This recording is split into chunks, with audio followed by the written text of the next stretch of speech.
This picture is 60 years old. And we can see Watson and Crick showing the structure of DNA. This was a grand day for science and biology. For the first time, we knew what DNA was looking like. It's, this is the core of a cell, of genetics, of life. This is information. Biology since then has moved forward a lot. And we have an understanding of biological processes that have never been so deep, enabling us to have actually control on them. And this has given us biotechnologies, amazing biotechnologies. Did you know that all diabetes persons actually are saved by bacteria? Bacteria actually producing the world stock of insulin in bioreactors. Did you know that while building biofactories that will produce renewable energies like fuels and electricity, did you know that we have ways to look at your genome, what we call personal genomics? It's giving you, for a cheaper and cheaper price, the deeper meaning of your biological side. And amazingly, a few years ago, the first bacteria was parents where a computer and DNA synthesizer was born, a synthetic bacteria. I mean, we are living amazing times. Biology is becoming a technology. And why do we actually want to use life, as a technology? Because it has properties that know the materials. The living matter has properties that know the materials possessed.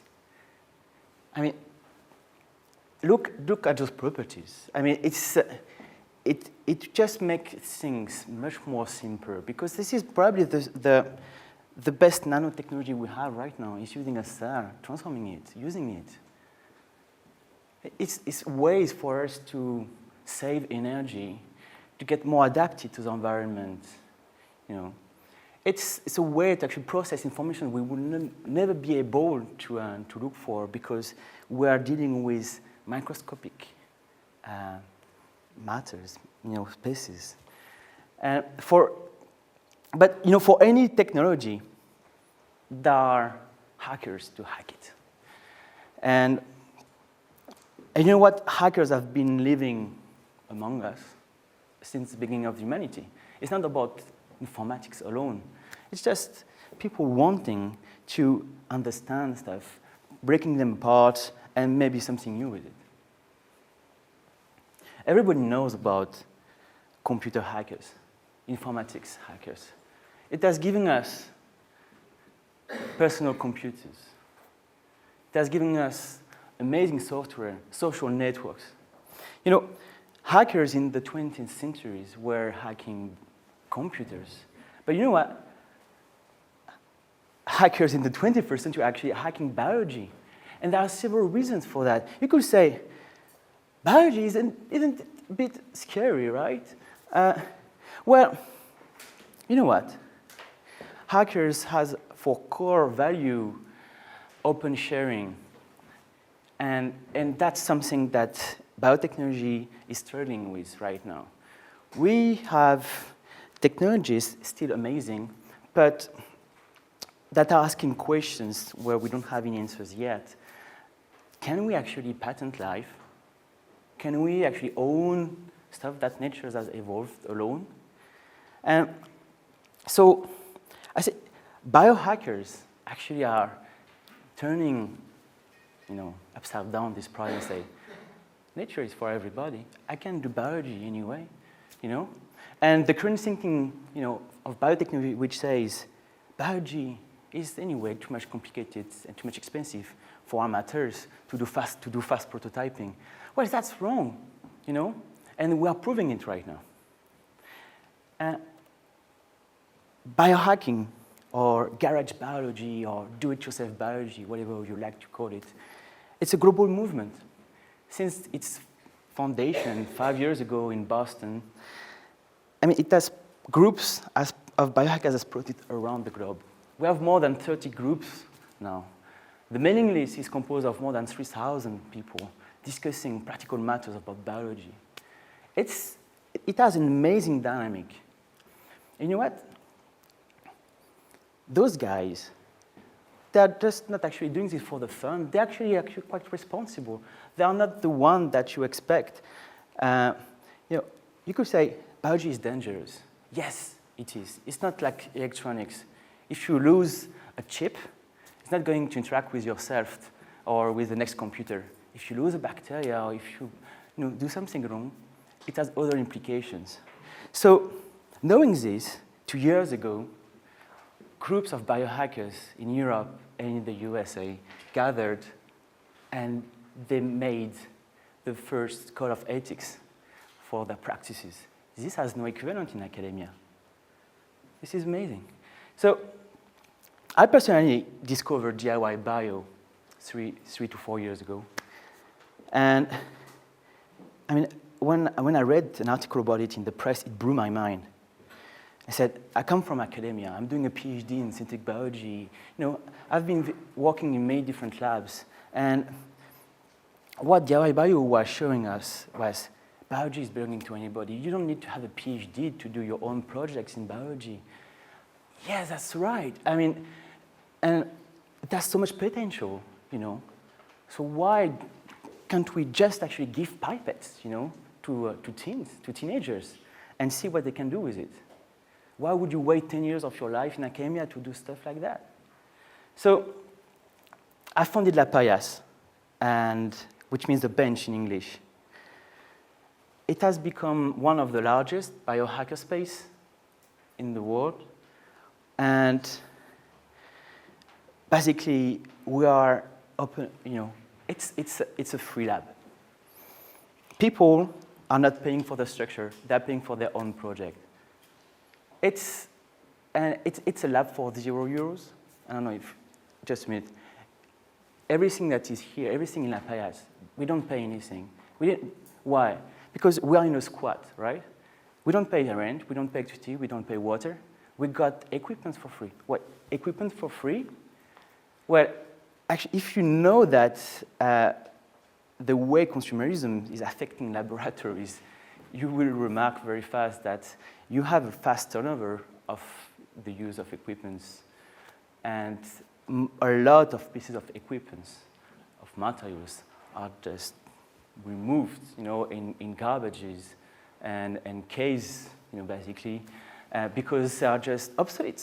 But they're still functional and very good, So we just go to labs and say, can we get some equipment? Say, no problem, we don't use them. And actually, we made the lab that is even more equipped than my own institute. And for €0.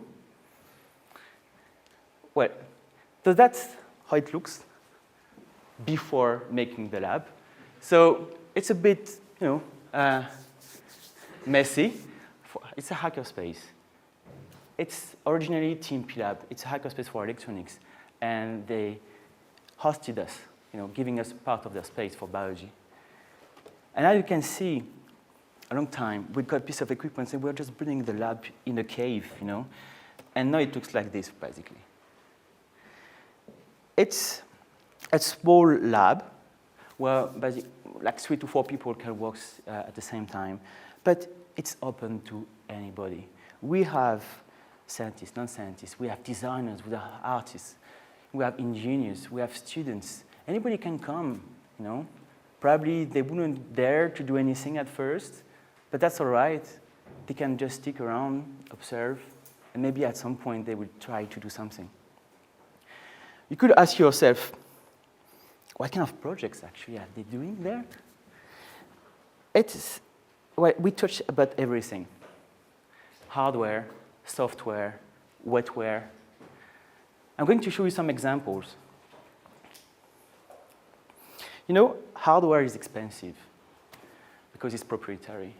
You have to buy it to providers. What if you could actually make it yourself, So those pieces are the core hardware of a biological lab. You get a centrifuge, you get a small microscope, you get a PCR machine.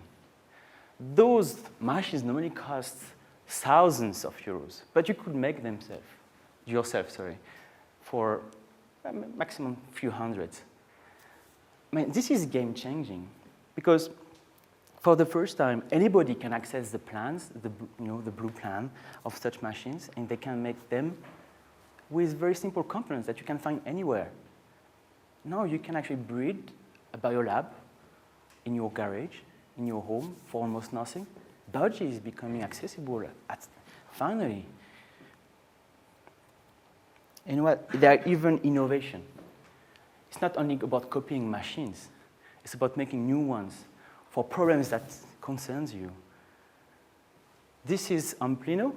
This is a project that is made by DIYbio Group in Amsterdam. And it's a machine that is detecting malaria for €1. I mean, their machines is costing €50. It's 100-fold less than the original machine. And it's working. And now they got a grant and they're going to test it in the field this summer in Africa. This is not from a biohacker space, but I like it anyway because it's small and very powerful. This is an innovation made by an English laboratory called Oxford Nanopores. It's a DNA sequencer. Right. It's a DNA sequencer in a USB stick. Normally, it's about the size of, I'd say, I don't know, a big shelf. But they just changed the way it was done. So it's a technological rupture. But somehow, the background of it is so simple but efficient that they could make it in such a small size. It's not yet on the market, but we are very, very impatient. And you know what? We're impatient not only as a scientist, but also as a biohacker, because we really want actually to try this for ourselves, see if we can crack it and make it even cheaper, because this is only costing a few €100s. I was 2 weeks ago in Newcastle, twice in Newcastle when I had never been there in my life. I was at Maker Faire, and I proposed a protocol that we created in La Paillasse. We call it the quick and dirty DNA barcoding. DNA barcoding is a protocol that scientists use to identify nature on them, for example, to identify genetic signature, to get what kind of species do you have in your garden, or do you have GMO in your plate, or is it really the meat you bought? When you want to do such analysis, you have to send it to a professional lab. It costs about €300, and it takes about 3 days to get an answer. Here, we completely cracked the protocol so that we could have an answer after 4 hours and for €3 per sample. And we run the workshop during the Maker Faire. And as you can see, in the morning, we're doing some shopping, buying some product from the local market. We're actually right after the train station over there. And we analyze them over the afternoon. And we got the answers. No surprise, sorry. It was a bit boring, but no horse meat. But at least it was showing people what they could achieve with very simple equipments and protocols. This is a protocol that is open, and you can access it on our website. It's free to anybody to try it. We have people actually making innovations that are quite necessary right now when you look at electronics. I'm talking about electronics here because electronics actually can be revolutionized using biology. Electronics is extremely polluting. So what if you actually could make biodegradable electronics? That's quite exciting for the minds, and also it will save a lot of efforts of removing such a waste. And So we have a couple of engineers from Sony that works in La Paillasse. And they came to La Paillasse to make their project because, well, the lab is free, and they benefit from a community of very open-minded people.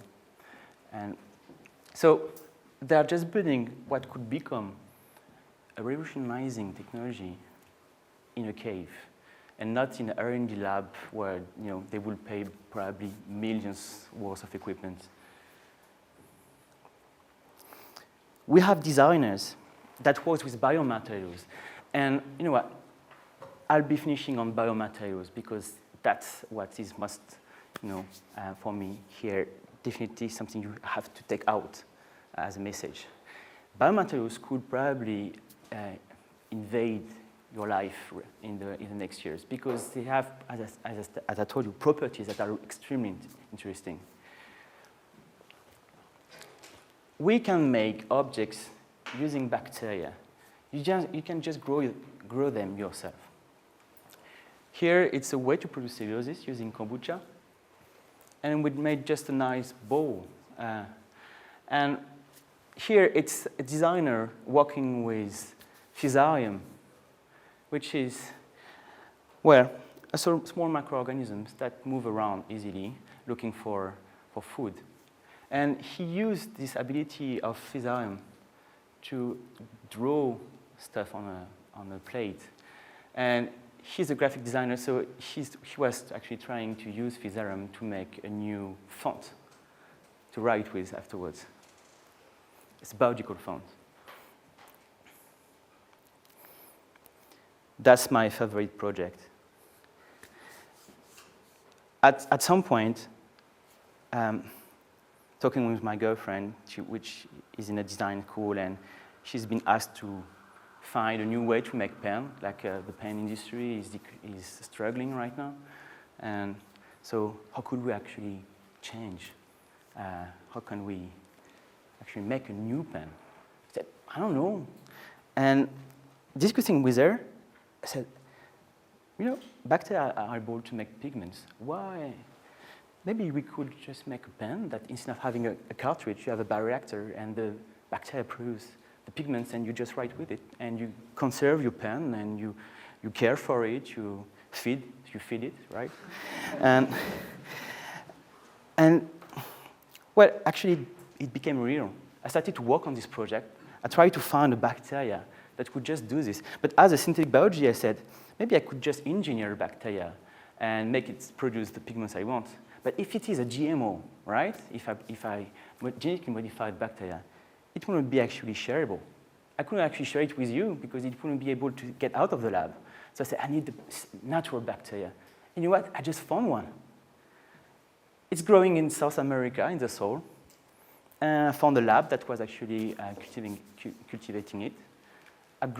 I took a batch of it, came back to La Paillasse. You can see a plate with bacteria on it producing this blue pigment. It's a marvelous blue pigment, which is non-toxic. The bacteria is non-pathogenous.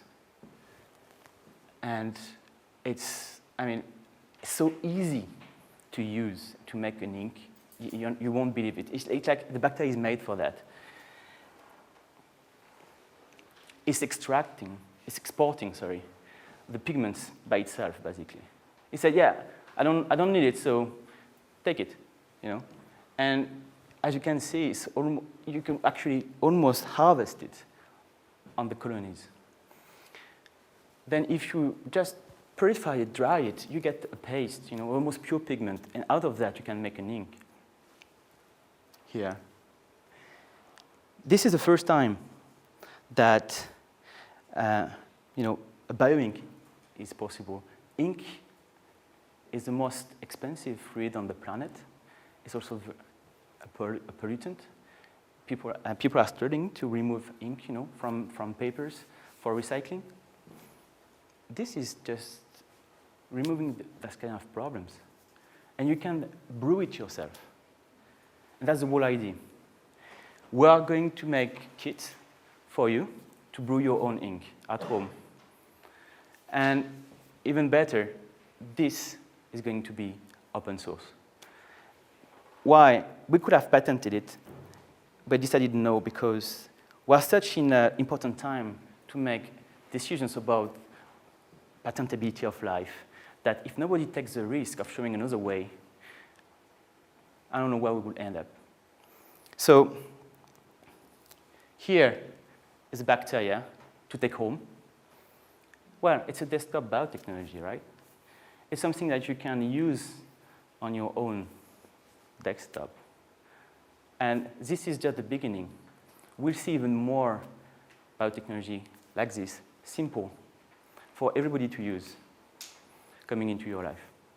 Thank you.